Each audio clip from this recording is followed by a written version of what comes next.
সময়টা ছিল নভেম্বর মাস ২০১২ সাল। শীত সবে পড়তে শুরু করেছে। আমি তখন কলেজে পড়ি।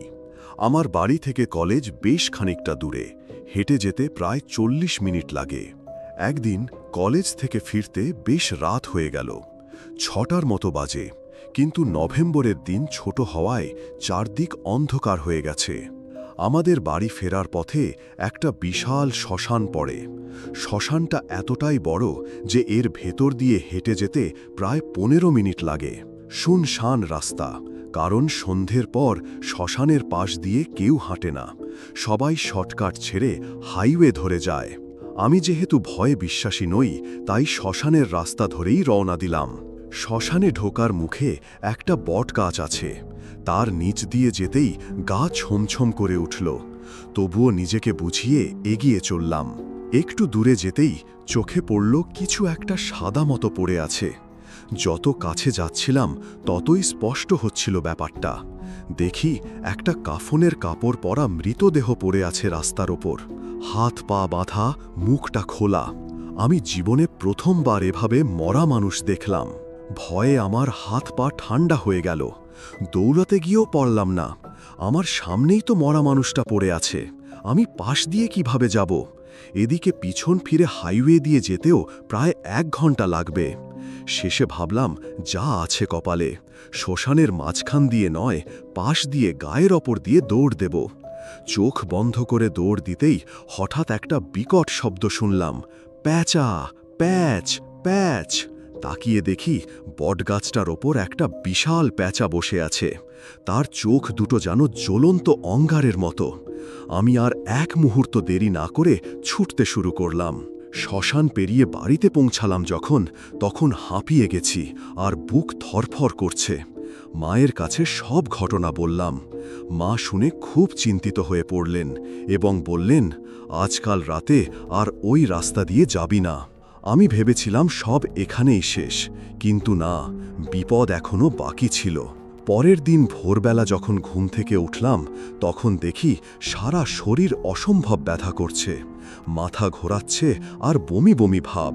মা আমাকে নিয়ে ডাক্তারের কাছে গেলেন।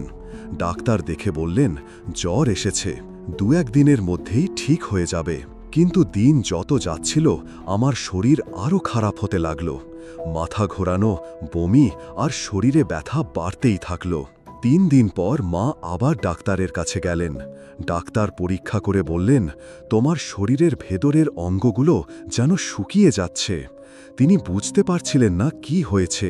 আমি তখন এতটাই অসুস্থ যে চোখে প্রায় অন্ধকার দেখছিলাম। মা খুব ভয় পেয়ে গেলেন।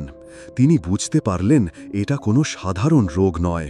তিনি তখন এক ওঝার কাছে গেলেন।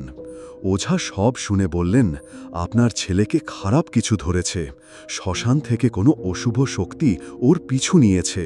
ওঝা আমাকে দেখতে এলেন।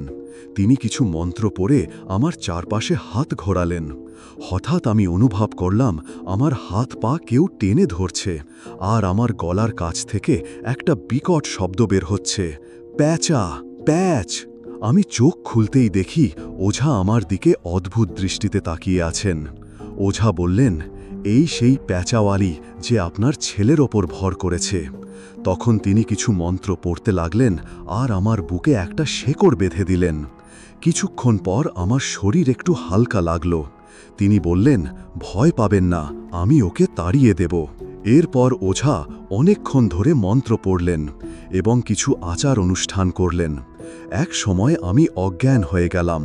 যখন জ্ঞান ফিরল, তখন দেখি আমি বিছানায় শুয়ে আছি আর মা আমার পাশে বসে কাঁদছেন। মা বললেন, ওঝা তোমার শরীর থেকে সেই অশুভ শক্তিকে তাড়িয়ে দিয়েছে। আমি ধীরে ধীরে সুস্থ হতে লাগলাম। আমার শরীরের ব্যথা কমে গেল, মাথা ঘোরানো বন্ধ হলো আর বমি ভাবও চলে গেল। কয়েকদিনের মধ্যেই আমি পুরোপুরি সুস্থ হয়ে উঠলাম।